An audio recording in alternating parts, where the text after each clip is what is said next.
Good morning, everyone. In the last week, we discussed about the Bohr's atomic theory. क्या है Bohr's atomic theory? According to Bohr, electrons revolve around the nucleus in a concentric circular path. That paths are also called as the orbits. Stationary state allowed energy level या stationary energy level. Second, while revolving around the nucleus, electron do not evolve or absorb the energy. Means energy of electron in the stationary orbit always remains constant.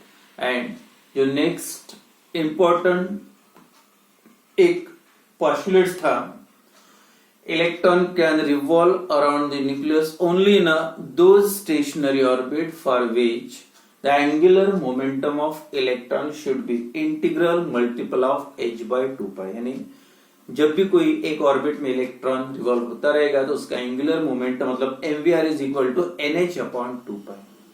And when this electron exchange transfer the energy, जब energy कब transfer होगी electron की, when it jump from lower to higher energy level or higher to lower. When it jump from lower to higher, then it definite amount of energy absorbed. When it jump from higher to lower, then definite amount of energy is evolved. तो यहाँ तक हुआ था उस दिन Bohr's atomic theory की जो 5 postulates है. Now the results of bore atomic theory. अब रिजल्ट्स क्या, उसके क्या क्या जो ड्रॉबैक्स थे उसको ओवरकम कैसे किया, कौन कौन से पॉइंट बोर ने कंप्लीट क्लियर किए. तो उसमें जो फर्स्ट पॉइंट है, फर्स्ट रिजल्ट है the energy state for the electrons. कोई भी एनर्जी स्टेट जो इलेक्ट्रॉन के लिए, जैसे nucleus and that energy state या excited state,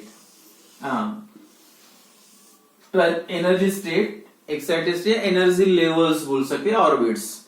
that energy state for electrons are numbered. एक नंबर क्या है, n is equal to and that integers n is equal to 1 2 3 and so on.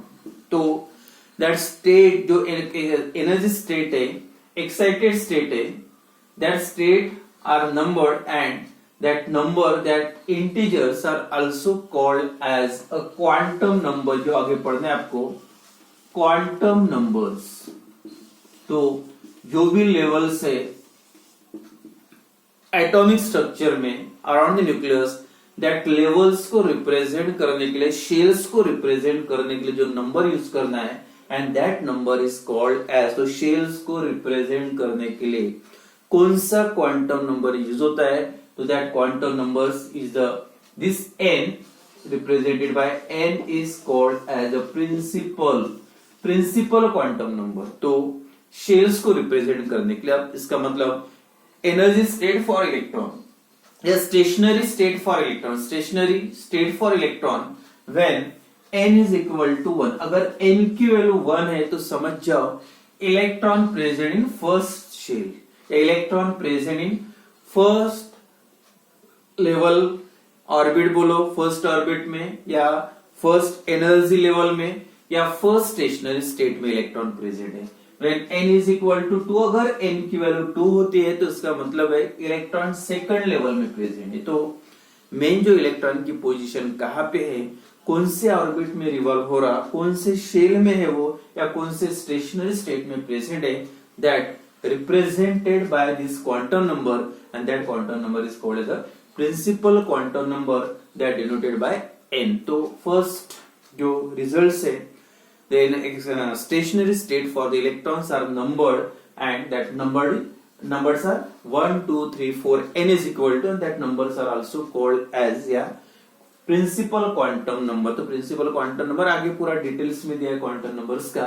तो ये शेल्स को रिप्रेजेंट करने के लिए क्वांटम नंबर्स यूज करना है, प्रिंसिपल क्वांटम नंबर यूज करना है, इतना थोड़ा सा याद रखो. देन सेकंड इसका रिजल्ट क्या है, bore atomic theory also gives, सबसे इंपॉर्टेंट है, gives the radius of orbit, यानी हर ऑर्बिट की या हर शेल कितना डिस्टेंस है न्यूक्लियस से. यहां से या ऑर्बिट का डिस्टेंस का मतलब है रेडियस ऑफ ऑर्बिट. तो बोर के रेडियस क्या रहेगी, स्टेशनरी स्टेट या एनर्जी लेवल की रेडियस क्या रहेगी। तो दूसरा रिजल्ट क्या निकाला बोर एटॉमिक थ्योरी ने कि हर ऑर्बिट की रेडियस क्या होगी, that given by the equation radius R n, मतलब फर्स्ट ऑर्बिट होगा तो R1 आएगा फर्स्ट की रेडियस, सेकंड की होगी तो R2, थर्ड की होगी तो R3, n is equal to 1 2 3, R1 मतलब फर्स्ट ऑर्बिट की रेडियस, R2 मतलब सेकंड स्टेशनरी स्टेट की रेडियस या third stationary, Rn is equal to that is n square into A0, Rn is equal to n square into A0, A0 यहाँ पे दिया है और A0 इज द कांस्टेंट और इसकी जो कांस्टेंट वैल्यू है A0 is equal to 52.9 picometre.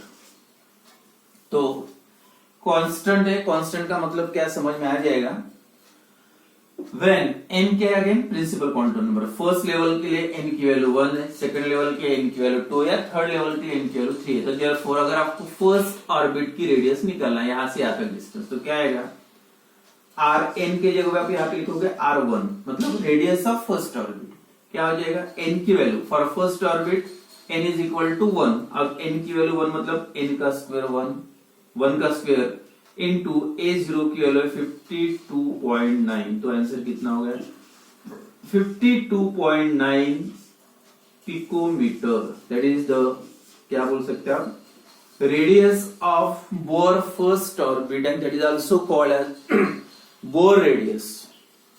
Bore radius इसलिए फर्स्ट ऑर्बिट की जो रेडियस है या इसकी वैल्यू 1 ले रहे हैं, मतलब क्या है A0 का आंसर कितना उतना है 52.9, तो A0 कांस्टेंट के कोई भी एटॉमिक स्ट्रक्चर में अगर फर्स्ट ऑर्बिट की रेडियस निकालोगे तो आंसर कितना आएगा 52.9।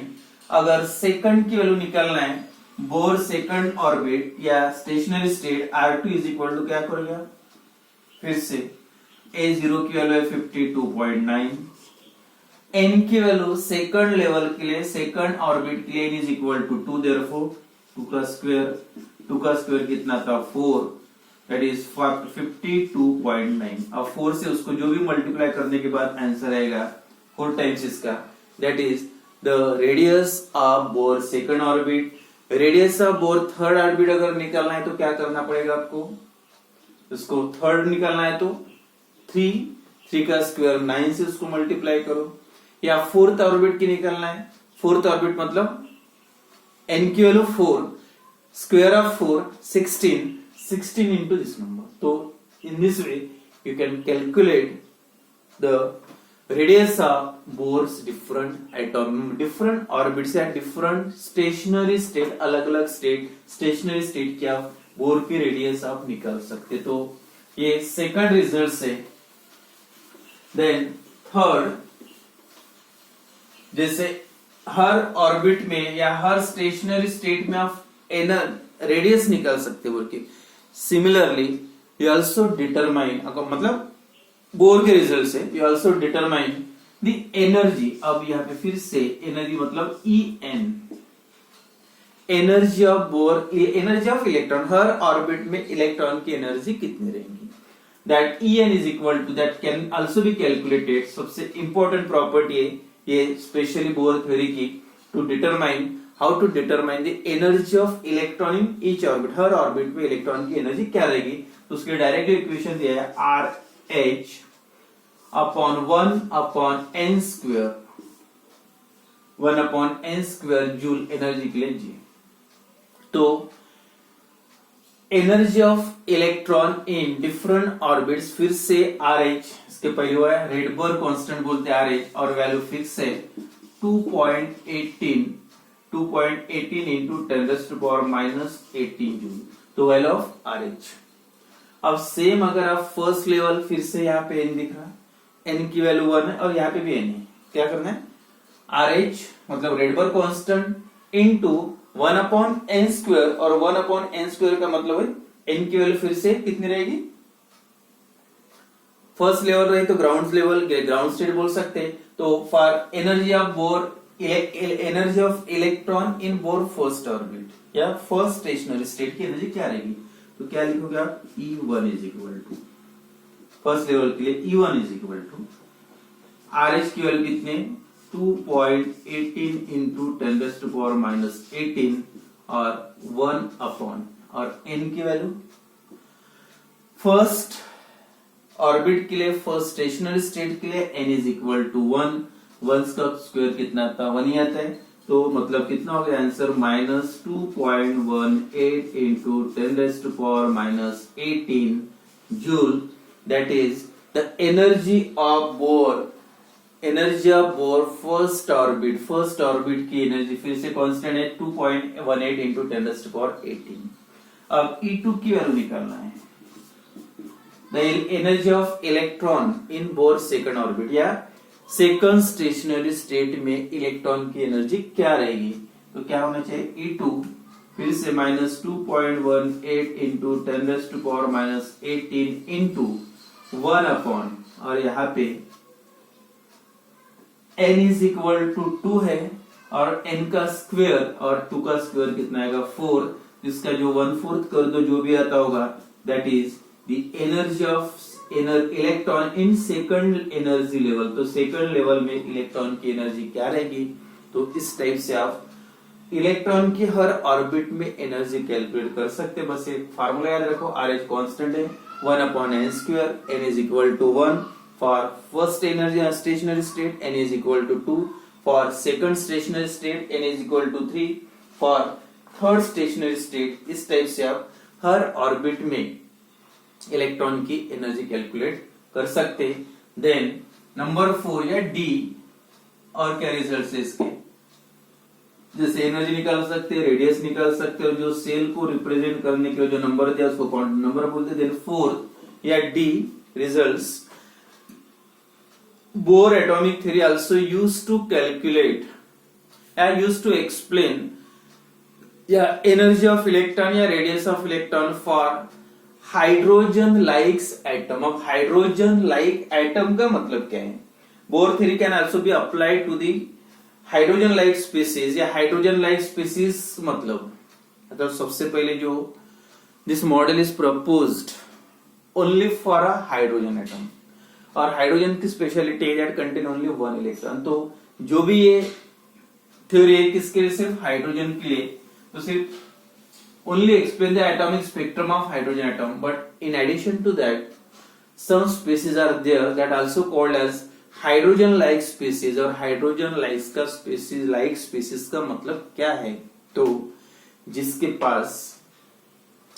पास इलेक्ट्रॉन जो है that contain only single electron. अब ये बात है, हाइड्रोजन के अलावा दूसरे कोई एटम के पास बोल रहा हूं मैं, इलेक्ट्रॉन एक नहीं हो सकता, क्योंकि हाइड्रोजन का एटॉमिक नंबर 1 है, उसके बाद कोई भी एलिमेंट का एटॉमिक नंबर 1 नहीं है, तो उसके पास इलेक्ट्रॉन भी 1 नहीं रहेंगे। तो उसका मतलब हाइड्रोजन लाइक का मतलब क्या है, that contain the number of electron that equal to number of electron present in hydrogen atom. जितने इलेक्ट्रॉन उसके पास होंगे उतने इलेक्ट्रॉन हाइड्रोजन के पास है जितने उनके पास होना चाहिए, तब उसको बोल सकते हैं आप हाइड्रोजन लाइक। तो उसके जो एग्जांपल्स है, देखो हाइड्रोजन लाइक स्पीसीज कौन सा हो सकता है, हाइड्रोजन का ठीक है उसके पास 1 है, उसके लिए बोर ने एक्सप्लेन किया, लेकिन अदर देन हाइड्रोजन बाकी एलिमेंट्स का भी उसने एक्सप्लेनेशन दिया है। तो जो हाइड्रोजन जैसे कौन से,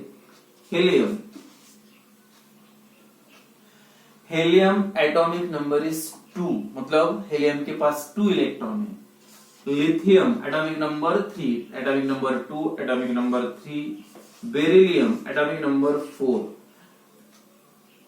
बट हेलियम की जगह पे अगर आपने He पॉजिटिव लिया, अब जब एक पॉजिटिव चार्ज आता है, पॉजिटिव चार्ज कब आएगा, जब आप एक इलेक्ट्रॉन निकाल दोगे, एक इलेक्ट्रॉन निकालने के बाद चार्ज आता है पॉजिटिव चार्ज।